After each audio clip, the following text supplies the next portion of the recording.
दोस्तों, उन लोगों पर ज़्यादा तवज्जो दो जो तालियां नहीं मारते जब तुम जीतते हो। शदीद दुख होता है जब हम किसी पर अंधा यकीन करें और वो साबित कर दे कि हम वाकई अंधे हैं।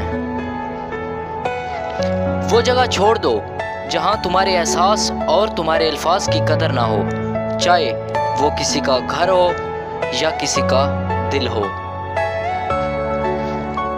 अगर एक कर सकता है तो तुम भी कर सकते हो, और अगर कोई नहीं कर सकता तो तुम्हें लाजमी करना चाहिए।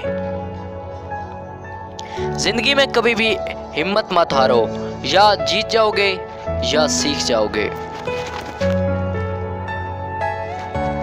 सिर्फ एक गलती की देर है, लोग भूल जाएंगे कि आप कितने शानदार इंसान थे। जिसने बाप की कदर की वो कभी गरीब नहीं होता, और जिसने माँ की कदर की वो कभी बदनसीब नहीं होता। इंसान के किरदार की दो मंजिलें हैं, दिल में उतर जाना या फिर दिल से उतर जाना।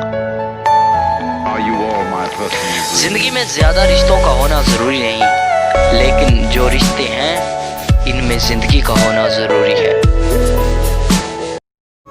Subscribe to our channel, press the bell icon, never missing updates.